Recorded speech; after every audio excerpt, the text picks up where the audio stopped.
ओम शांति। आज 24 जून 1972 के अव्यक्त महावाक्य हैं। टाइटल है एवर रेडी बन, अंतिम समय का आह्वान करो। अपने को बाप समान समझते हो? बाप समान स्थिति के समीप अपने को अनुभव करते हो? समान बनने में अब कितना अंतर बाकी रहा? बहुत अंतर है व थोड़ा। लक्ष्य तो सभी का यह है कि बाप समान बने और बाप का लक्ष्य है कि बच्चे बाप से भी ऊंचे बने। अब प्रैक्टिकल में क्या है? बाप के समान सामना करने की शक्ति नहीं आई है। नंबरवार पुरुषार्थ अनुसार अंतर है। किसका कितना अंतर है, किसका कितना है? सभी का एक समान नहीं है। 50% अंतर तो बहुत है। इसको कितने समय में मिटाएंगे? अब तक बाप और बच्चों में इतना अंतर क्यों? अपने को एवर रेडी समझते हो ना? तो एवर रेडी का अर्थ है, बाबा पूछते हैं, एवर रेडी का अर्थ क्या है? एवर रेडी सदा समय का आह्वान करते हैं।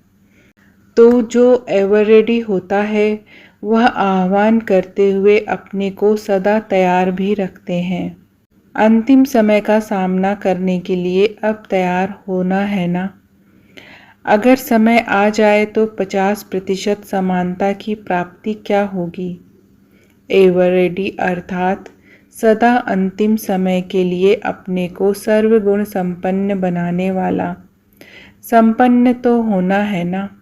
गायन भी है, सर्वगुण संपन्न बनाने वाला। संपन्न तो होना है ना? गायन भी है, सर्वगुण संपन्न, 16 कला संपूर्ण। तो एवर रेडी अर्थात संपन्न स्टेज ऐसा प्रैक्टिकल में हो जो सिर्फ एक कदम उठाने की देरी हो। एक कदम उठाने में जितना समय लगता है सिर्फ इतना अंतर होना चाहिए। इसको कहेंगे 1-2%। कहाँ 1-2%, कहाँ 50%? फर्क हुआ ना? ऐसा एवर रेडी व सर्वगुण संपन्न बाप के समान बनने के लिए बाप दादा द्वारा मुख्य 3 चीज़ें हर एक को मिली हुई हैं। उन तीनों की प्राप्ति है तो बाप समान बनने में कोई देरी नहीं लगती। वह 3 चीज़ें कौन सी बाप ने दी है? श्रीमत, समर्पण और सेवा। यह तो चलने व करने की बातें सुनाई, लेकिन देते क्या हैं? सेवा भी कर सकते हो, समर्पण भी हो सकते हो, लेकिन किसके आधार से? जन्म तो लिया, लेकिन दिया क्या? वर्षे में भी मुख्य क्या देते हैं? हर एक ने बताया। भले रहस्य तो आ जाता है, सिर्फ स्पष्ट करने के लिए भिन्न रूप से सुनाया जाता है। पहले पहले देते हैं लाइट, दूसरा देते हैं माइट, तीसरा देते हैं डिवाइन इंसाइट अर्थात तीसरा नेत्र। अगर यह तीनों चीज़ें नहीं हैं तो तीव्र पुरुषार्थी बन बाप के समान नहीं बन सकते। पहले तो जो आत्माएं बिल्कुल अज्ञान अंधेरे में आ चुकी हैं उनको रोशनी अर्थात लाइट चाहिए, और लाइट के साथ फिर अगर माइट नहीं है तो लाइट की भी जो मदद लेनी चाहिए वह नहीं ले पाते। इस लाइट और माइट के साथ जो तीसरा नेत्र अर्थात डिवाइन इंसाइट देते हैं उससे अपने पास्ट, प्रेजेंट और फ्यूचर तीनों ही कालों को व तीनों ही जीवन को जान सकते हो। जब यह तीनों ही चीज़ें प्राप्त होती हैं तभी अपना बर्थ राइट प्राप्त कर सकते हो अर्थात वर्षा प्राप्त कर सकते हो। तो पहले लाइट, माइट और डिवाइन इंसाइट देते हैं। इस द्वारा ही अपने बर्थ राइट को पा सकते हो और राइट को जान सकते हो। राइट शब्द के भी 2 अर्थ होते हैं।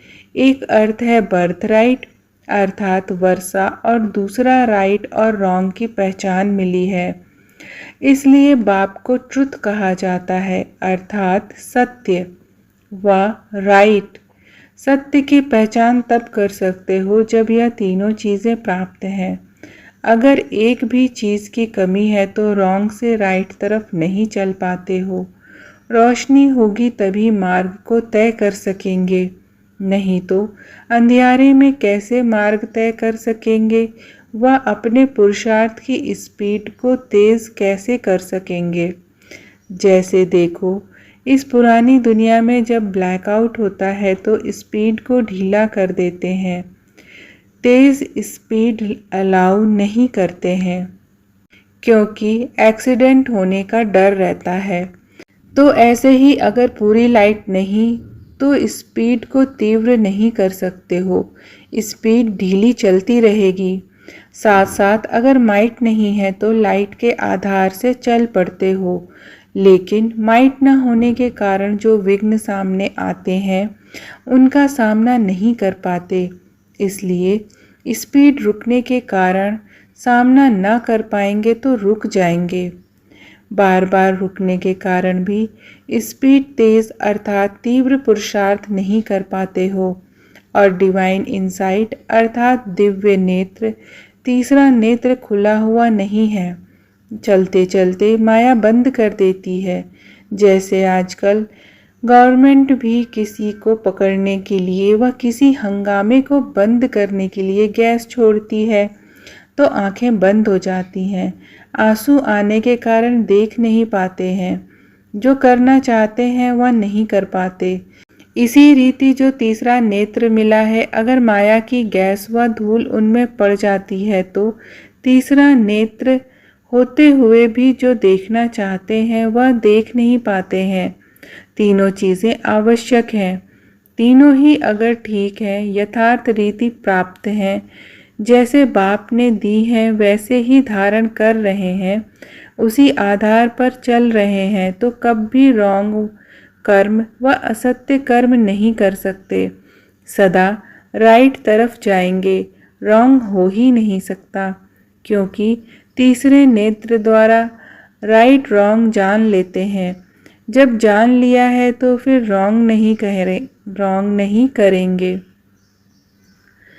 जब जान लिया है तो फिर रॉन्ग नहीं करेंगे, लेकिन माया की धूल पड़ने से परख नहीं सकते, इसलिए राइट को छोड़ रॉन्ग की तरफ चले जाते हैं।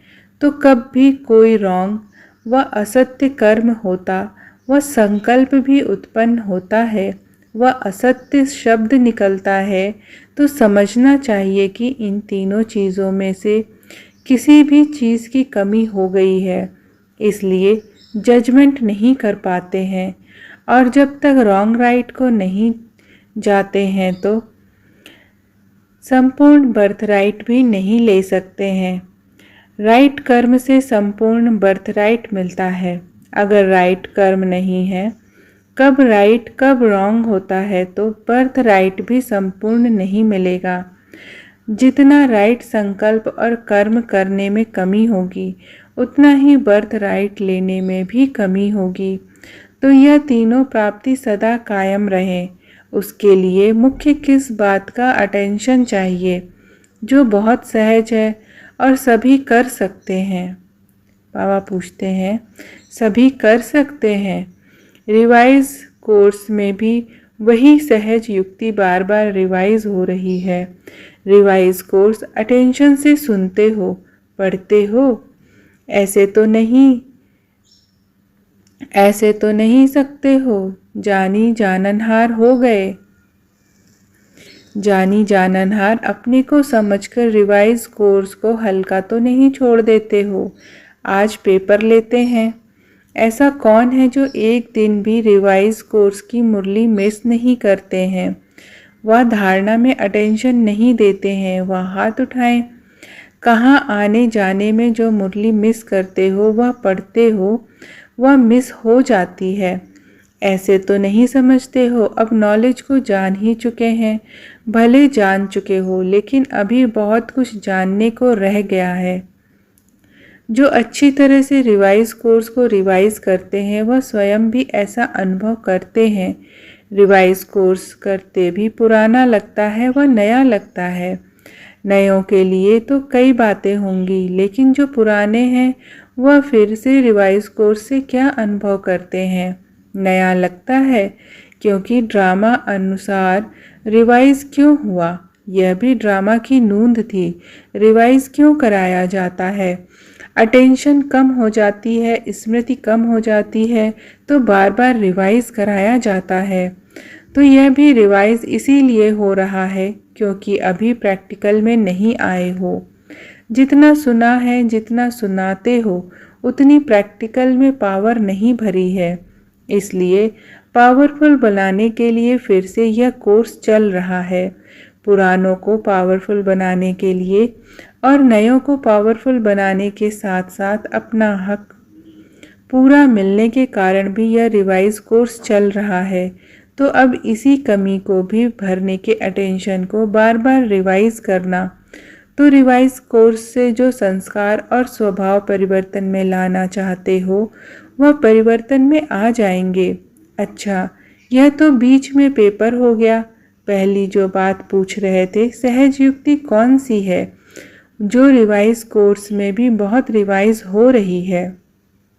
वह है अमृत वेले अपने आप से और बाप से रूह रिहान करना व अमृत वेले को महत्व देना। जैसा नाम चाहते हो वैसे ही उस वेला को वरदान भी तो मिला हुआ है। कोई भी श्रेष्ठ कर्म करते हैं तो आज तक के यादगार में भी वेला को देखते हैं ना। यहाँ भी पुरुषार्थ के लिए, सहज प्राप्ति के लिए सबसे अच्छी वेला कौन सी है? अमृत वेला। अमृत वेले के समय अपनी आत्मा को अमृत से भरपूर कर देने से सारा दिन कर्म भी ऐसे होंगे। जैसे वेला श्रेष्ठ, अमृत श्रेष्ठ, वैसे ही हर कर्म और संकल्प भी सारा दिन श्रेष्ठ होगा। अगर इस श्रेष्ठ वेला को साधारण रीति से चला लेते तो सारा दिन संकल्प और कर्म भी साधारण ही चलते हैं। तो ऐसे समझना चाहिए यह अमृत वेला सारे दिन के समय का फाउंडेशन वेला है। अगर फाउंडेशन कमज़ोर व साधारण डालेंगे तो ऊपर की बनावट भी ऑटोमेटिकली ऐसी होगी। अगर इस कारण जैसे फाउंडेशन के तरफ सदैव अटेंशन दिया जाता है, वैसे सारे दिन का फाउंडेशन टाइम अमृत वेला है। उसका महत्व समझकर चलेंगे तो कर्म भी महत्व प्रमाण होंगे। इसको ब्रह्म मुहूर्त भी क्यों कहते हैं? ब्रह्मा मुहूर्त है व ब्रह्म मुहूर्त है। ब्रह्मा मुहूर्त भी राइट है क्योंकि सभी ब्रह्मा समान नए दिन का आरंभ स्थापना करते हो, वह भी राइट है। लेकिन ब्रह्म मुहूर्त का अर्थ क्या है? उस समय का वायुमंडल ऐसा होता है जो आत्मा सहज ही ब्रह्म निवासी बनने का अनुभव कर सकती है। दूसरे समय में पुरुषार्थ करके आवाज से वायुमंडल से अपने को डिटैच करते हो या मेहनत करते हो, लेकिन उस समय इस मेहनत की आवश्यकता नहीं होती है। जैसे ब्रह्म घर शांति धाम है, वैसे ही अमृत वेले के समय भी ऑटोमेटिकली साइलेंस रहती है। साइलेंस के कारण शांत स्वरूप की स्टेज व शांति धाम निवासी बनने की स्टेज को सहज ही धारण कर सकते हो। तो जो श्रीमत मिली हुई है इसको ब्रह्म मुहूर्त के समय स्मृति में लाएंगे तो ब्रह्म मुहूर्त व अमृत वेला के समय स्मृति भी सहज आ जाएंगी। देखो, पढ़ाई पढ़ने वाले भी पढ़ाई को स्मृति में रखने के लिए इसी टाइम पढ़ने की कोशिश करते हैं क्योंकि इसी समय सहज स्मृति रहती है। तो अपनी स्मृति को भी समर्थवान बनाना है व स्मृति स्वरूप व स्वतः स्मृति स्वरूप बनना है। तो अमृत वेले की मदद से व श्रीमत का पालन करने से सहज ही स्मृति को समर्थिवान बना सकते हो। जैसे समय की वैल्यू है, इसी समय को वैल्यू देते हो, वह कब नहीं देते हो। वैल्यू का तराजू कब नीचे कब ऊपर जाता है, क्या होता है? यह बहुत सहज युक्ति है। सिर्फ इस युक्ति को इतनी वैल्यू देनी है। जैसे श्रीमत है उसी प्रमाण समय को पहचान कर और समय प्रमाण कर्तव्य किया तो बहुत सहज सर्व प्राप्ति कर सकते हो। फिर मेहनत से छूट जाएंगे।